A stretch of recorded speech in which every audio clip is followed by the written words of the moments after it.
नमस्कार दोस्तों, मैं Parasnath live high study IAS में आपका स्वागत है। दोस्तों, आज हम लोग राजा महेंद्र प्रताप सिंह राज्य विश्वविद्यालय अलीगढ़ के बीएड फोर्थ सेमेस्टर एग्जाम 2023-24 जो 18 मई 2024 को एग्जाम होने जा रहा है, उसके लिए पेपर 401 अर्थात अधिगम के लिए आकलन या असेसमेंट फॉर लर्निंग का फुल प्रैक्टिस सेट 10 हल करेंगे। इसके टॉप 75 अति महत्वपूर्ण प्रश्न हल करेंगे। यहाँ से निश्चित रूप से एग्जाम में प्रश्नों के सेम टू सेम आने की संभावना है, इसलिए आप लोग वीडियो को पूरा देखिएगा। यह पेपर 80 अंक का होगा, 75 प्रश्न दिया रहेगा, 65 प्रश्न हल करना होगा आप लोगों को, अर्थात एक प्रश्न 1.23 अंक का होगा और समय 2 घंटे अर्थात 120 मिनट का होगा। आपका पेपर का जो टाइमिंग रहेगा 12 बजे से 2 बजे तक रहेगा। इस पेपर में पास होने के लिए आप लोगों को कम से कम 32 अंक प्राप्त करना होगा, अर्थात 26 प्रश्न सही करना होगा। दोस्तों, प्रश्नों पर आएँ, लेकिन उससे पहले प्लीज़ आप लोग वीडियो को ज़्यादा से ज़्यादा शेयर कीजिए, जिससे सभी लोगों को लाभ हो सके। यदि आप लोग चैनल को सब्सक्राइब नहीं किए हैं तो चैनल को सब्सक्राइब कीजिए तथा वीडियो को लाइक और शेयर जरूर कीजिए, इससे मोटिवेशन मिलता है। आइए देखते हैं प्रश्नों को। आप लोग ध्यान रखना, पेपर 401 अर्थात अधिगम के लिए आकलन असेसमेंट फॉर लर्निंग का फुल प्रैक्टिस से 10 हल करेंगे। लिंक आप प्लेलिस्ट BD 401 इस जगह पे क्लिक करेंगे, सारी वीडियो आपको क्रम से मिल जाएगी, फिर आप प्लेलिस्ट से जाकर भी सारी वीडियो को देख सकते हैं। ठीक है, तो आप लोग ध्यान रखना, इसके पहले जो प्रैक्टिस सेट हल किए थे 9, ठीक है, 9 में अगर आप देखेंगे तो 53 क्वेश्चन जो था, या फिर प्रैक्टिस सेट 3 देखेंगे तो उसमें तीसरा क्वेश्चन है। ठीक है, उसमें प्रश्न है मानकीकृत परीक्षणों की प्रकृति है। मानकीकृत परीक्षणों की प्रकृति है तो उसमें ऑप्शंस दिया था, ए लचीला, बी परिवर्तनीय, सी अनुकूलनीय, डी अपरिवर्तनीय। ठीक है, तो मानकीकृत परीक्षणों की प्रकृति है, सही जवाब हो जाएगा इसका डी, अपरिवर्तनीय हो जाएगा। ठीक है, उसमें हम लोग लचीला कर लिए थे। ठीक है, फिर इसके बाद सही जवाब हो जाएगा। ध्यान रखना, मानकीकृत परीक्षणों की प्रकृति कैसे होती है, तो अपरिवर्तनीय, डी इसका सही जवाब है। ठीक है, आइए देखते हैं टेस्ट का पहला प्रश्न। किसी प्रश्न में आपको संदेह है तो आप बता सकते हैं कमेंट सेक्शन में, प्रश्न संख्या जरूर डाला करें प्लीज। निवेदन है कि आप लोग वीडियो को लाइक और शेयर कीजिए कॉलेज ग्रुप या फिर जो भी फ्रेंड आपके बीएड कर रहे हैं, इससे सभी लोगों को लाभ हो सके। पहले बता चुका हूँ, ये प्रश्न जो है थोड़ा पेपर टफ माना जाता है, तो आप लोग अच्छे से मेहनत करेंगे तो अच्छे अंक आएंगे। हालांकि बच्चों के 74-78 नंबर तक आ चुके हैं, लेकिन यही का अच्छे से मेहनत करेंगे तभी। जो भी प्रश्न लोग प्रैक्टिस सेट हल कर रहे हैं, सभी प्रश्न एग्जाम में आए हुए हैं, राजा महेंद्र प्रताप सिंह या फिर आगरा यूनिवर्सिटी, क्योंकि इससे पहले आगरा यूनिवर्सिटी था, वहाँ पर पेपर होता था। उसके बाद राजा महेंद्र प्रताप सिंह वहाँ पर वार्षिक एग्जाम हो रहा था, तो सारे प्रश्न आए हुए हैं, निश्चित रूप से एग्जाम में आने की संभावना है। पहला प्रश्न है, प्रासंगिक अंतर्बोध परीक्षण में कुल कितने कार्ड होते हैं? ए 11, बी 21, सी 31, डी 41। तो प्रासंगिक अंतर्बोध परीक्षण में कुल कितने कार्ड होते हैं? तो सही जवाब हो जाएगा सी 31। अगला प्रश्न है, निम्नलिखित में से कौन सा सृजनात्मकता का एक महत्वपूर्ण कारक नहीं है? सही जवाब हो जाएगा बी अभिसारी चिंतन। अभिसारी चिंतन का प्रयोग बुद्ध के समान अर्थ में किया जाता है। अपसारी चिंतन का प्रयोग, ध्यान रखना, अभिसारी चिंतन, अभिसारी चिंतन का प्रयोग बुद्ध के समान अर्थ में किया जाता है। अपसारी चिंतन का प्रयोग सृजनशील के समान अर्थ में किया जाता है। जहाँ अब पूछा गया है प्रश्न, अपसारी मतलब सृजनशील, अभिसारी मतलब बुद्ध के समान अर्थ में, ठीक, दोनों कंफ्यूज नहीं होना। प्रतिभाशाली बालकों का गुण सृजनशील माना जाता है, इस पॉइंट को ध्यान रखना। अगला प्रश्न है, सृजनता के मापन में कौन संबंधित नहीं है? सृजनता के मापन से कौन संबंधित नहीं है? सही जवाब हो जाएगा डी थर्स्टन। टॉरेंस, क्वासी, बाकर मेहदी तीनों हैं। अगला प्रश्न है, निरीक्षण लोगों के बुद्धि मापने के लिए कौन से परीक्षण प्रयुक्त किए जाते हैं? सही जवाब हो जाएगा 4 का ध्यान रखना बी अशाब्दिक परीक्षण। अगला प्रश्न है, उपलब्धि परीक्षण निर्माण के कौन से चरण में ब्लूप्रिंट बनाया जाता है? सही जवाब हो जाएगा 5 का सी प्रश्नों का चयन। अगला प्रश्न है, निबंधात्मक परीक्षण की विशेषता है नहीं है? निबंधात्मक परीक्षण की विशेषता नहीं है, सही जवाब हो जाएगा 6 का बी वस्तुनिष्ठता, क्योंकि आपको पता है निबंध में ऑब्जेक्टिविटी नहीं होती, अभिव्यक्ति होती है अपनी, बिल्कुल सुलेख होता है, भाषा का उपयोग होता है, बी इसका सही जवाब है। अगला प्रश्न है, निदानात्मक परीक्षण का उद्देश्य होता है? सही जवाब हो जाएगा 7 का बी कमजोरी को जानना। अगला प्रश्न, डायग्नोस्टिक मतलब ये होता है आपके वीक पॉइंट क्या है, समस्याएं क्या है, उसको जानना। अगला प्रश्न है, किसी प्रश्न का आदर्श कठिनाई स्तर कितना होना चाहिए? आदर्श, सही जवाब हो जाएगा बी, 50% होना चाहिए। अगला प्रश्न है, पद विश्लेषण के अंतर्गत किया जाता है, ए प्रश्नों को स्वीकार, बी प्रश्नों को अस्वीकार, सी प्रश्नों को संशोधन, डी उपयुक्त सभी। सही जवाब हो जाएगा डी, उपयुक्त सभी। अगला प्रश्न है, किसी परीक्षण में प्रश्नों की संख्या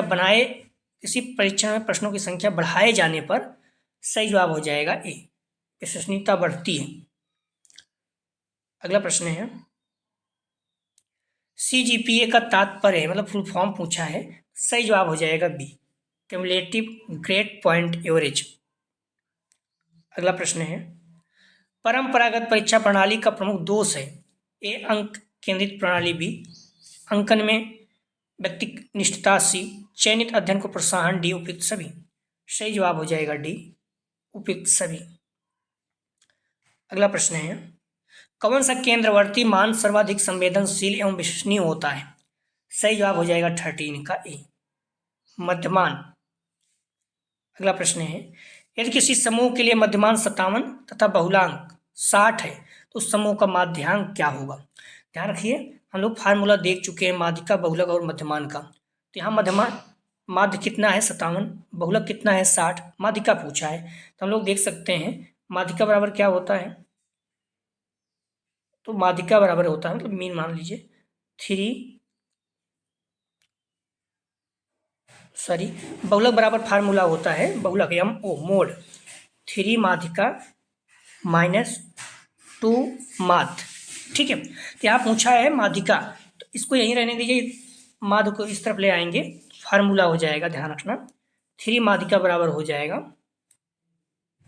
बहुलक +2 माध्य। इसमें आप मान रख दीजिए, तो आप देखिए मध्यमान कितना दिया गया है 57, MO इसी को रहने दीजिए, ME, सॉरी यहाँ पर बहुलक दिया गया है, ध्यान रखना, तो ME रहने दीजिए, 2 गुणते जो है 57 कर दीजिए। ठीक है, और यहाँ 3 गुणते माध्यिका दिया गया है 57 कर दीजिए। सॉरी, एक बार फिर से देख लेते हैं, इसमें जो कि फार्मूला क्या है,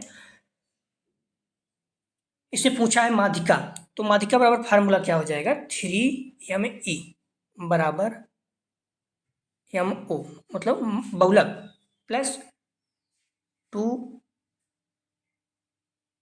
मध्यमान। ठीक है, तो यहाँ पर आप मान रख दीजिए, बहुलक बराबर कितना दिया है 60 +2 मध्यमान बराबर कितना है 57, सॉल्व कर लीजिए आप। ठीक है, 60 + 2 × 57, और आप सॉल्व करेंगे तो कितना हो जाएगा, 60 यहाँ पर रहने दीजिए +57 कितना हो जाएगा 14, 110, 11, 114, अब जोड़ देंगे कितना हो जाएगा, तो 174 हो जाएगा। ठीक है, 174 में आप जो है 3 से भाग देंगे तो माध्यिका आ जाएगा, आराम से सॉल्व कर लीजिएगा फार्मूला में, 174 भागे 3 कितना हो जाएगा, 3 × 5 = 15, 8,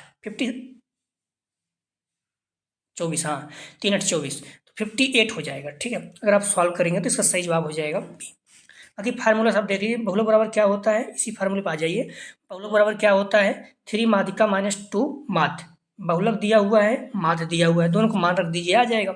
आप माध्य को इस तरफ लाएंगे तो यहाँ प्लस हो जाएगा, बहुलक बराबर बहुलक प्लस माध्य हो जाएगा 2 माध्य, इधर बच जाएगा माध्यिका। ठीक है, 3 माध्यिका, फार्मूला रख दीजिएगा, सब चीज़ दिया हुआ है, बहुलक 60 दिया है, 3 माध्यिका रहने दीजिए, 2 × 57 माध्य दिया हुआ है, सॉल्व कर लीजिए, आ जाएगा आपका। ठीक है, 74/3 अर्थात 58 आ जाएगा। अगला प्रश्न, ध्यान रखना, इस प्रश्न को ध्यान रखना, 15 को थोड़ा सा टफ है लेकिन बड़ा है, फिर हम लोग समझने की कोशिश करेंगे। निम्नलिखित आंकड़ों का मानक विचलन क्या है? निम्नलिखित आंकड़ों का मानक विचलन क्या है? तो यहाँ प्राप्तांक अर्थात x का मान दिया गया है 3, 4, 5, 7, 8, 10, आवृत्तियाँ 1, 2, 5, 4, 2, 1। ठीक है, ये चीज़ें दिया गया है, तो आप ध्यान रखना, इसको सॉल्व कीजिए। पहले तो आप मानक विचलन का फार्मूला लगाइए। ठीक है, तो मानक विचलन का फार्मूला आप ध्यान रखना, सूत्र है मानक विचलन बराबर क्या होता है, √σf कोष्टक बंद एक्स माइनस एक्स बार कोष्टक बंद स्क्वायर बटे एन, ठीक है। और एक्स बार जो है ये सूत्र होता है sigma f x upon N. अब यहाँ पर एफ एक्स निकाल लीजिए, पहले आप एफ एक्स दिया है, इसको पूरा योग कर दीजिए, योग करेंगे तो हो जाएगा टोटल आप देख रहे होंगे 90, ठीक है। एफ एक्स जो है 90 कर दीजिए, और एन यहाँ पर एफ को ही एन कहते हैं तो पूरा जोड़ दीजिए 15 हो जाएगा, ठीक है। तो पहले आप एक्स बार निकालिए, क्योंकि जो आपका फार्मूला है अंडर रूट सिग्मा एफ कोष्टक के अंदर एक्स माइनस एक्स बार कोष्टक बंद स्क्वायर अपान एन। तो पहले आप यहाँ एक्स बार निकालिए, एक्स बार बराबर क्या होता है सूत्र sigma f x upon n. तो एफ एक्स यहाँ कितना है 90 है, पूरा एक्स का मान जो था उसको जोड़ डालिए, ठीक है।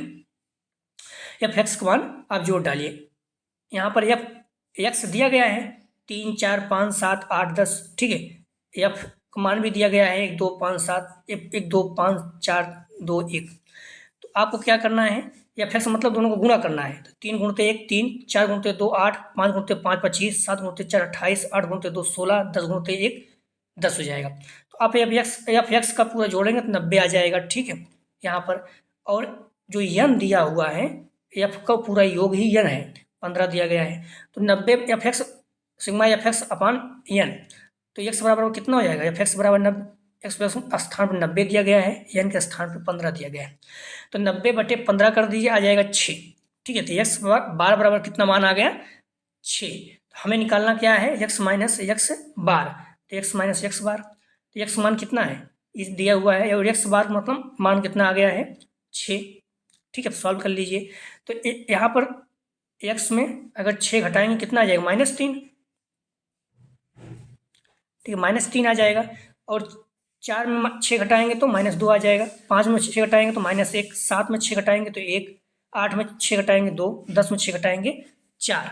अब क्या किया है एक्स माइनस एक्स बार का वर्ग कर दिया है, ठीक है। तो इसमें 3 का वर्ग कितना हो जाएगा,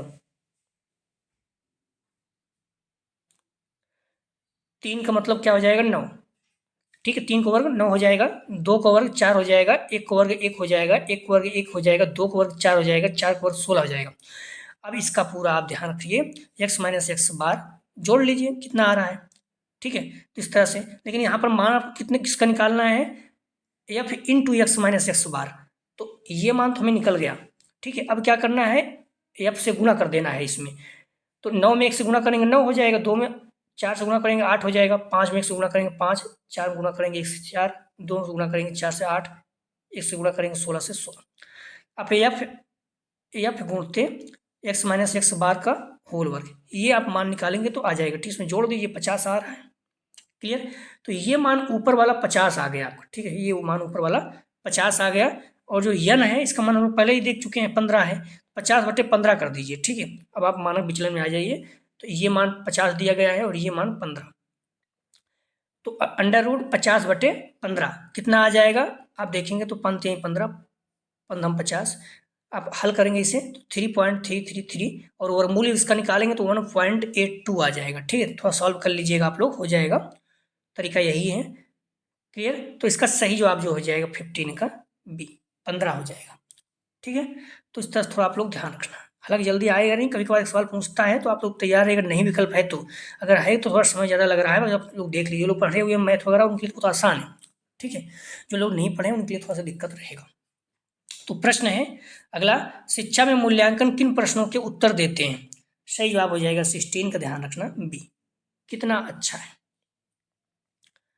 मूल्यांकन तकनीकों का चयन मूल रूप से इसके आधार पर किया जाता है, सही जवाब हो जाएगा सी विश्वसनीयता। अगला प्रश्न है विद्यार्थियों के प्रदर्शन का मात्रात्मक विवरण कहलाता है, सही जवाब हो जाएगा सी मापन। अगला प्रश्न है शिक्षण सबसे कम प्रभावशाली होगा जब ए शिक्षक एकाधिकारवादी होगा, बी विद्यार्थी निष्क्रिय रहेंगे, सी केवल लिखने पर बल हो, डी उपयुक्त सभी। सही जवाब हो जाएगा 19 का डी उपयुक्त सभी। अगला प्रश्न है बहुलांक का प्रयोग किस मापनी में किया जाता है, तो ए शाब्दिक, बी क्रमित, सी अंतराल, डी उपयुक्त सभी। सही जवाब हो जाएगा 20 का बी क्रमित में। बहुलांक का प्रयोग किस में किया जाता है, तो क्रमित में। अगला प्रश्न है किस वस्तु का अंकात्मक रूप है, सही जवाब हो जाएगा 21 का सी, मापन एवं मूल्यांकन दोनों।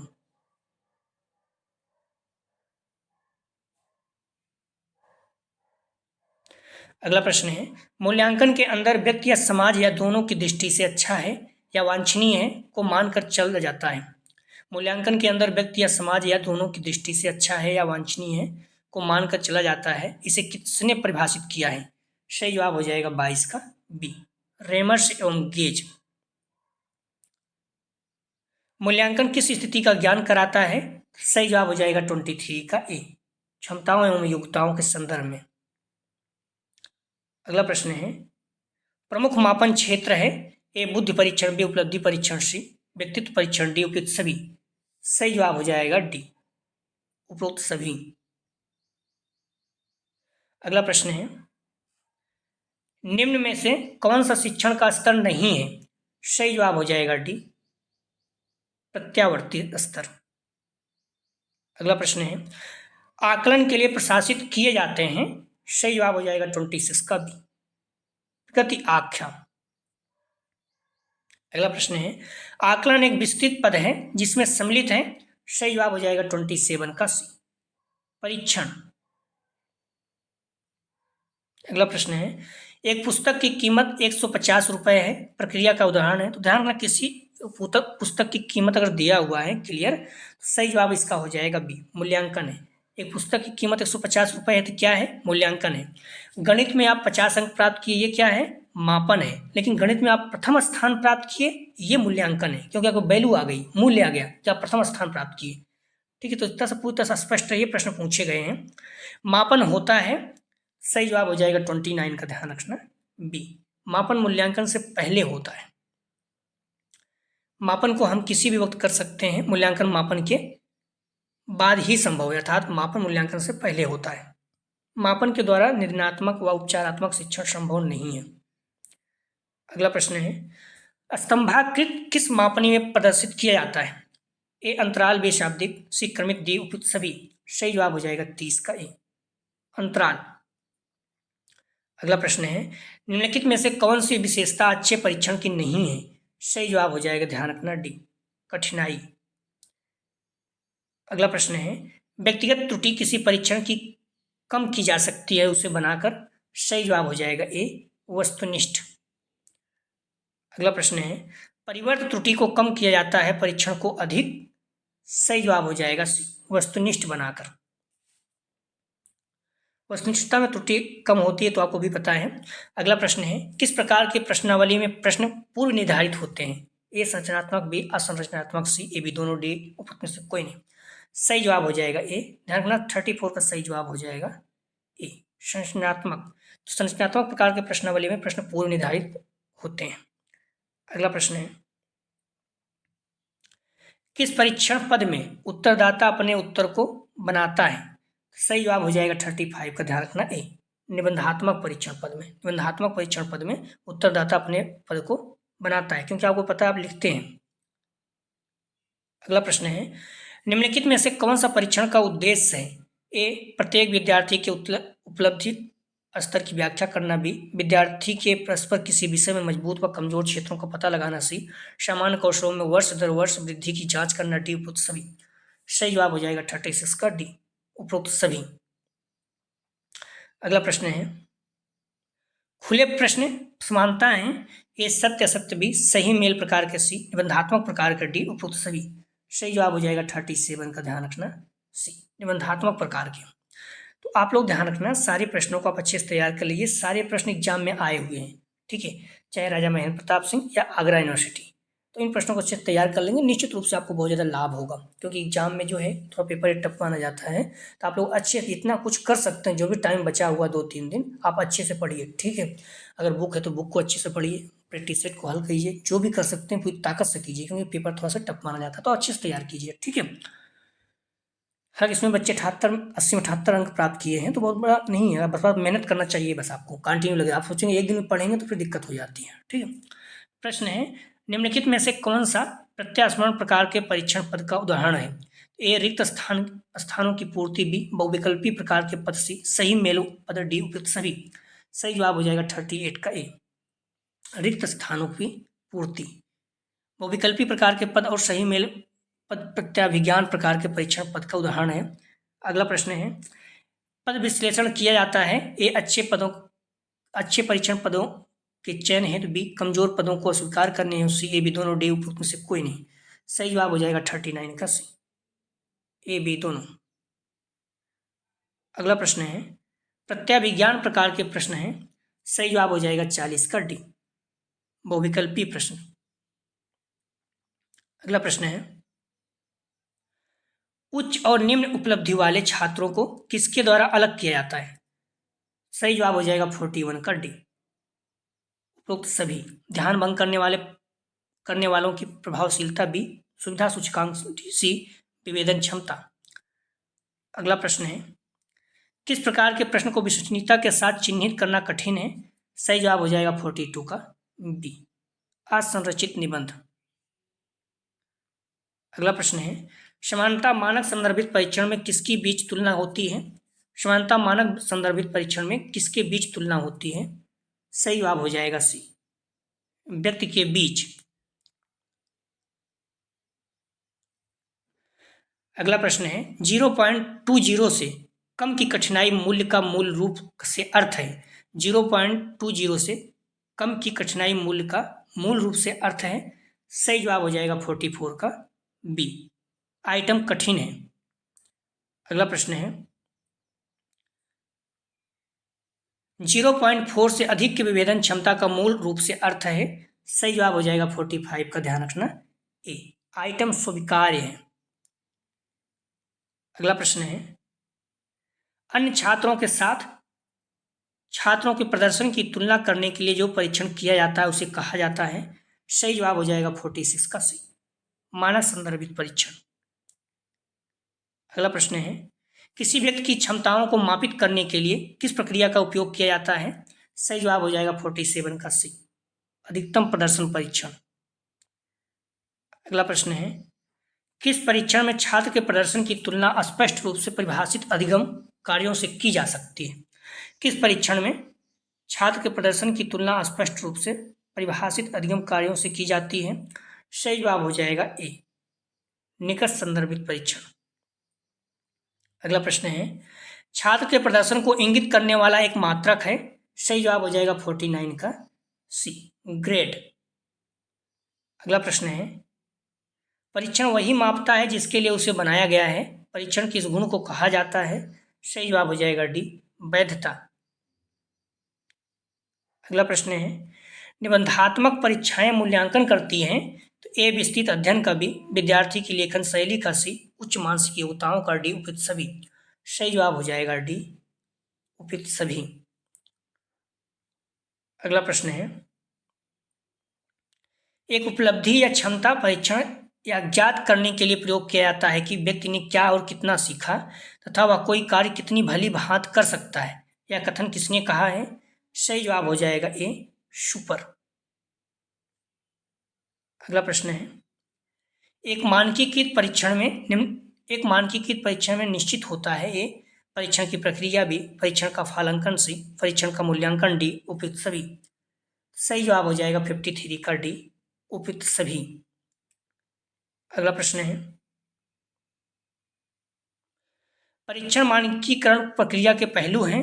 ए, परीक्षण सामग्री का मानकीकरण सी, बी परीक्षण विधियों का मानकीकरण सी, निष्कर्षों का मानकीकरण डी, उपयुक्त सभी। सही जवाब हो जाएगा 54 का डी, उपयुक्त सभी। अगला प्रश्न है, परीक्षण मानकों को निर्धारित किया जाता है। सही जवाब हो जाएगा 55 का ए, आयु आधार विधि द्वारा। अगला प्रश्न है, परीक्षक की व्यक्तिगत पसंद नापसंद के प्रभाव से मुक्त होते हैं। सही जवाब हो जाएगा 56 का बी, वस्तुनिष्ठ परीक्षण। जैसे आप लोगों को एग्जाम हो रहा है तो ये परीक्षक के पसंद नापसंद से मुक्त होता है, क्योंकि उसमें किसी का कोई पसंद नापसंद नहीं चलता। जो प्रश्न है वो प्रश्न रहेगा, जो उत्तर सही है उस सबके लिए सही रहेगा। अगला प्रश्न है, कारक विश्लेषण विधि के प्रकार हैं। ए, आर विधि बी, टी प्रविधि सी, एस प्रविधि डी, उपयुक्त सभी। सही जवाब हो जाएगा 57 का डी, उपयुक्त सभी। अगला प्रश्न है, प्रक्षेपी प्रविधियां व्यक्ति के मन का मापन करती हैं। सही जवाब हो जाएगा 58 का सी, अचेत।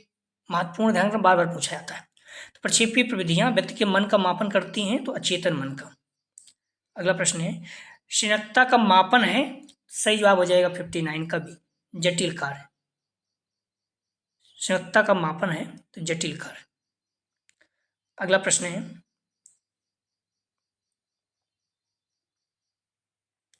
बाकर मेहदी के संयोजकता चित्रण के मापन से संबंधित परीक्षण है। बाकर मेहदी के संयोजकता चित्रण के मापन से संबंधित परीक्षण है, सही जवाब हो जाएगा 60 का सी, शाब्दिक एवं अशाब्दिक दोनों प्रकार के परीक्षण। अगला प्रश्न है, डेटा को 2 बराबर भागों में विभाजित करने वाला मान कहलाता है, सही जवाब हो जाएगा 61 का ए, माध्यिका।